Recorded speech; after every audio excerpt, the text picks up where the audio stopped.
हरे कृष्णा, राधे राधे। दोस्तों, अभी हमने कृष्ण जन्माष्टमी मनाई, कान्हा जी की छठी मनाई और राधा जी की अष्टमी भी मनाई। तो इसके बाद आती है राधा रानी की छठी।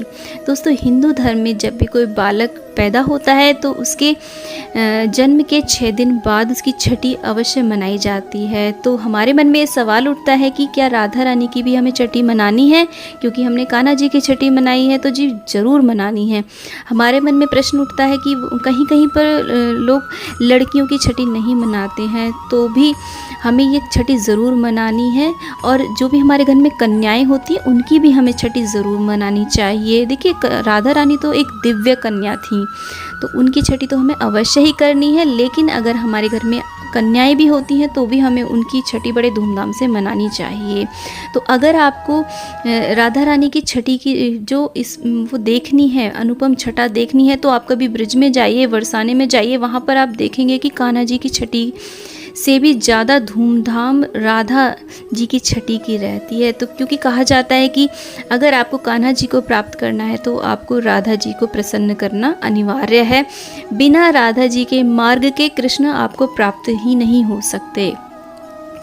तो दोस्तों, जैसे आपने कान्हा जी की छठी मनाई, उसी प्रकार से दोपहर के बाद हमें राधा रानी को पंचामृत से स्नान कराना है, उनको पीले वस्त्र पहनाने हैं, उनके 16 श्रृंगार करने हैं।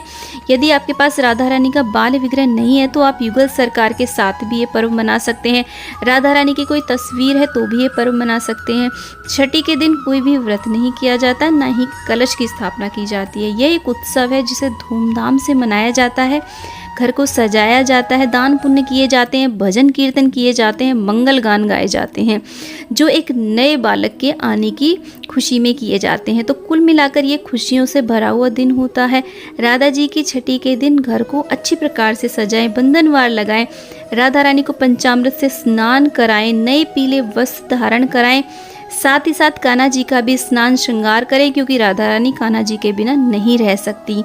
राधा रानी के 16 श्रृंगार करें, उनको काला टीका अवश्य लगा दें, उनकी आईने की सेवा करें। अब राधा रानी को कान्हा जी को झूले में या फिर सिंहासन पर बिठा दें। धूप दीप करें, विधिवत पूजा आरती करें। अब कढ़ी चावल फुलके का या फिर जो भी भोग आपके यहाँ पर छठी के दिन बनता हो, यदि पक्का खाना बनता है तो पक्का बनाएं।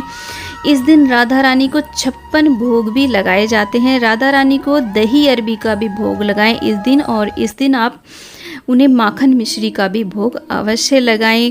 इस दिन कुछ लोग कढ़ी चावल का भंडारा भी लगाते हैं, जो कि बहुत ही ज़्यादा पुण्य देता है। तो कुल मिलाकर के जैसे हमने कान्हा जी की छठी मनाई है, वैसे ही हमें राधा रानी की छठी भी बहुत ही ज़्यादा धूमधाम से मनानी है। छठी के दिन राधा रानी को काजल लगाएं, काजल का टीका लगाएं, ताकि उन्हें नज़र ना लगे, उनकी नज़र उतारें, उनके ऊपर न्यौछावर करें और किसी किन्नर को दान में दे दें। तो जिस प्रकार से हमने श्री कृष्ण भगवान की छठी मनाई थी, सेम उसी प्रोसेस से हमें मनानी है। अगर आपके पास बाल विग्रह नहीं है तो आप फोटो में भी पूजन कर सकते हैं, नहीं तो इस दिन आप भगवान श्री कृष्ण जी को राधा रूप में सजा करके भी उनकी छठी मना सकते हैं। तो दोस्तों, वीडियो को लाइक शेयर, चैनल को ज़रूर सब्सक्राइब करें और कॉमेंट बॉक्स में राधे राधे अवश्य लिखें।